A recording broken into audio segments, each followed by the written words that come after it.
Hello everyone, நான் மருதுபண்டியன் பேசுகிறேன். நீங்கள் நம்ம பார்க்க போகிற டாபிக் என்னென்னு பார்த்தீங்க அப்படின்னா, பாம்போட விஷம் வந்து மனிதர்களுக்கு வந்து நல்லதா கெட்டதான்னு சொல்லிட்டு பார்க்க போகிறோம். அதுக்கப்புறம் பாம்போட விஷத்துலேருந்து எப்படி மருந்து தயாரிக்கிறோன்னு சொல்லிட்டு பார்க்க போகிறோம். அது என்னென்ன நோய்களுக்கு வந்து பயன்படுதுன்னு சொல்லிட்டு பார்க்க போகிறோம். அதுக்கப்புறம் பாம்போட விஷத்துக்கு வந்து எந்த அளவுக்கு விலை மதிப்பு இருக்குது அப்படின்னு சொல்லிட்டு பார்க்க போகிறோம். இதெல்லாம் பார்க்கறதுக்கு முன்னாடி நம்ம சேனலை இப்போ தான் முறையாக பார்க்குறீங்க அப்படின்னா நம்ம சேனலை சப்ஸ்கிரைப் பண்ணாதீங்க, சப்ஸ்கிரைப் பண்ணிக்கங்க.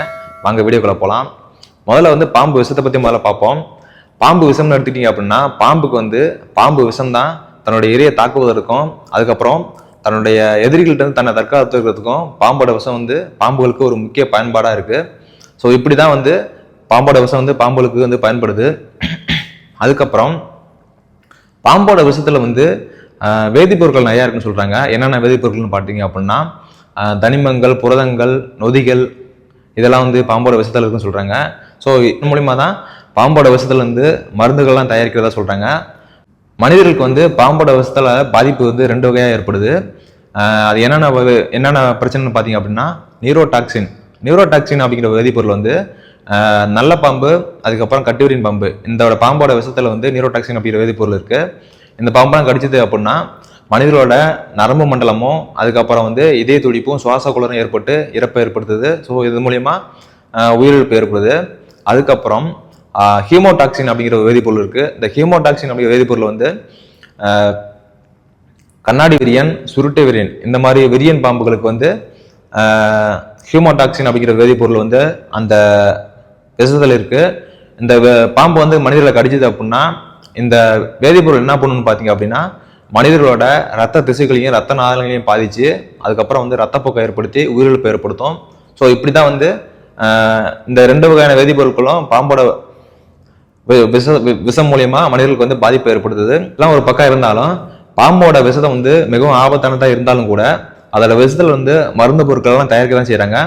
அது எப்படின்னு சொல்லிட்டு முதல்ல பார்ப்போம். முதல்ல வந்து ஒரு பாம்பு பிடிக்கும் பயிற்சியாளர் மூலியமா ஒரு பாம்பை பிடிப்பாங்க. ஒரு பாம்பை பிடிச்சி அந்த பாம்போட விஷத்தை வந்து எடுப்பாங்க. அது எப்படின்னு பார்த்தீங்க அப்படின்னா, பாம்புகளை தாக்காம பாதிப்பு ஏற்படுத்தாம விஷத்தை எடுப்பாங்க.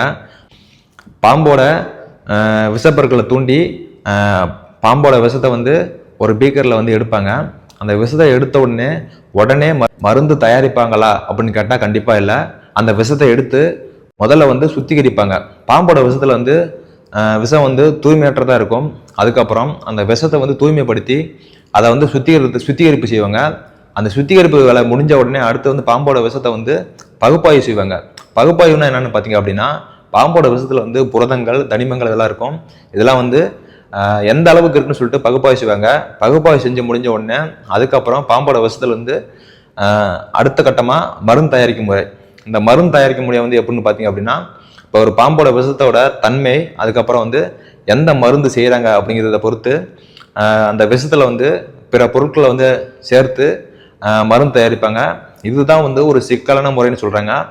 இது வந்து மிகவும் துல்லியமாக இருக்கணும். அப்படி துல்லியமாக இல்லைன்னா வந்து பாம்போட விஷம் வந்து சக்தி வாய்ந்ததாக இருக்கும். அதனால அந்த பாதிப்பு ஏற்படும். ஸோ அப்படி மருந்து தயாரித்த உடனே மருந்தை வந்து சோதனை செஞ்சு பார்ப்பாங்க. அந்த சோதனைக்கு உட்படுத்தி மருந்து சரியாக வந்து வேலை செஞ்சுது அப்படின்னா உடனே வந்து மருந்தை வந்து விற்பனைக்கு வந்து ஹாஸ்பிட்டலுக்கும் மெடிக்கலுக்கும் வந்து அனுப்பிடுவாங்க. ஸோ இப்படி தான் வந்து பாம்போட விஷத்துல இருந்து மருந்து தயாரிக்கிறாங்க. பாம்போட விஷத்துல இருந்து எப்படி மருந்து தயாரிக்கிறதுன்னு பார்த்தாச்சு. இப்போ பாம்போட விஷம் வந்து எந்தெந்த நோய்கள்லாம் வந்து பயன்படுதுன்னு சொல்லிட்டு மேலே பார்ப்போம். பாம்போட விஷத்தில் இருக்க வேதிப்பொருட்கள்லாம் புற்றுநோய் கட்டிகளை அழிக்கிறதா சொல்கிறாங்க. ஸோ இதனால் புற்றுநோய்க்கு வந்து மருந்தாக வந்து பாம்போட விஷம் வந்து பயன்படுது. அடுத்த கட்டமாக வலி நிவாரணிகளாக பாம்போட விஷம் வந்து பயன்படுது. வலி நிவாரணிகளை தயாரிக்கவும் பாம்போட விஷம் வந்து பயன்படுது. அதுக்கப்புறம் வலிப்பு, பக்கவாதம், இந்த மாதிரி வந்து வலிப்பு, பக்கவாதம் போன்ற நோய்களுக்கு வந்து பாம்போட விஷத்துலேருந்து மருந்து தயாரிக்கிறத சொல்கிறாங்க. அதுக்கப்புறம் ஒரு சில பேர்த்துக்கு வந்து இதய துடிப்பு, அதுக்கப்புறம் இந்த மாரடைப்பு, அப்புறம் வந்து ஹை ப்ரெஷர், லோ ப்ரெஷர், இந்த மாதிரிலாம் வந்து பிரச்சனைலாம் இருக்கும். இந்த மாதிரி பிரச்சனைகளுக்கும் பாம்போட விஷத்துலேருந்து தான் வந்து மருந்து தயாரிக்கிறத சொல்கிறாங்க. அதுக்கப்புறம் அல்சைமர் மற்றும் பார்க்கின்சன், இந்த மாதிரி நோய்களுக்கும் பாம்போட விஷத்துலேருந்து தான் வந்து மருந்து தயாரிக்கிறத சொல்கிறாங்க. ஸோ இந்த அளவுக்கு வந்து பாம்போட விஷம் வந்து மருந்து தயாரிக்க ஒரு முக்கியமான பொருளாக இருக்குது. இதோட விலை மதிப்பு ஏன் அதிகம்னு சொல்லிட்டு பார்ப்போம். இப்போ பாம்போட விஷத்தை வந்து எடுக்கிறது வந்து சாதாரண விஷயம் கிடையாது. இது வந்து ரொம்ப ஒரு கடினமான செயல். அதுக்கப்புறம் வந்து ஆபத்தான செயலும் கூட.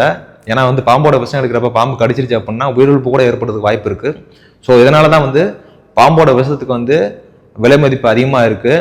அதுக்கப்புறம் மருந்து தயாரிக்கும் தேவை வந்து அதிகமாக இருந்துச்சுன்னா பாம்போட விஷத்தோட விலை மதிப்பு வந்து அதிகமாக ஆகும் அப்படின்னு சொல்றாங்க. ஸோ இப்படி தான் வந்து பாம்போட விலை மதிப்பு வந்து நிர்ணயிக்கப்படுது. அதுக்கப்புறம் பாம்போட விஷத்துல வந்து தரத்தை பொறுத்து இப்போ ஒவ்வொரு பாம்புக்கும் ஒவ்வொரு மாதிரியான விஷத்தோட தன்மை இருக்கும்.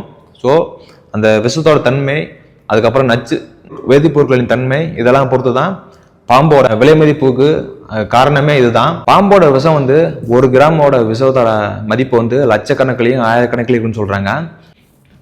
அதுக்கப்புறம் 1 லிட்டர் பாம்போட விஷம் வந்து 1 கோடி ரூபாய் வரையும் இருக்குன்னு சொல்றாங்க. இப்படி இருந்தாலும் இப்போ நம்ம தமிழ்நாட்டிலே வந்து பாம்போட விஷத்துக்கு வந்து மதிப்பெல்லாம் இருக்கு. தமிழ்நாட்டில் எடுத்துக்கிட்டீங்க அப்படின்னா நாகப்பாம்போட விஷம் வந்து 2760ஆகவும், கட்டுவரின் பாம்போட விஷம் வந்து 1020ஆகவும், சுருட்டவரின் பாம்போட விஷம் வந்து 360ஆகவும் இருக்குதுன்னு சொல்றாங்க. இதோட விலை மதிப்பு வந்து இந்த மாதிரி இருந்தாலும் இதெல்லாம் வந்து எல்லாருமே எடுக்கலாமா அப்படின்னு பார்த்தா கண்டிப்பா இல்லை. இந்த விஷத்தை எடுக்கிறதுக்கு வந்து அரசோட அனுமதியின்றி இந்த விஷத்தை எடுக்கக்கூடாது. பாம்பை வந்து காயப்படுத்தாம சேதப்படுத்தாம தான் இந்த விஷத்தை எடுக்கணும். அரசு அனுமதியோடு தான் இதை எடுக்கணும். இப்போ தமிழ்நாட்டில் வந்து பழங்குடியினர் மக்கள் வந்து இந்த விஷத்தை எடுக்கிற செயல்முறை செஞ்சுட்டு இருக்கேன்னு சொல்றாங்க. இதன் மூலியமா அவங்களுக்கு வந்து வருமானம் கிடைக்குதுன்னு சொல்றாங்க. ஸோ இந்த வீடியோவில் வந்து பாம்போட விஷம் வந்து மனிதர்களுக்கு நல்லதா கெட்டதான்னு சொல்லிட்டு பார்த்தோம். பாம்போட விஷம் வந்து எப்படி மருந்து தயாரிக்கிறாங்க அப்படின்னு சொல்லிட்டு பார்த்தோம். அந்த மருந்தெல்லாம் எந்தெந்த நோய்களுக்கு வந்து பயன்படுதுன்னு சொல்லிட்டு பார்த்தோம். அதுக்கப்புறம் வந்து பாம்போட விஷத்துக்கு வந்து எவ்வளவு விலை மதிப்பு அப்படின்னு சொல்லிட்டு பார்த்தோம். ஸோ இந்த வீடியோ உங்களுக்கு பிடிச்சிருந்துச்சுன்னா மறக்காம லைக் பண்ணுங்க, கமெண்ட் பண்ணுங்க, ஷேர் பண்ணுங்க. பாய்.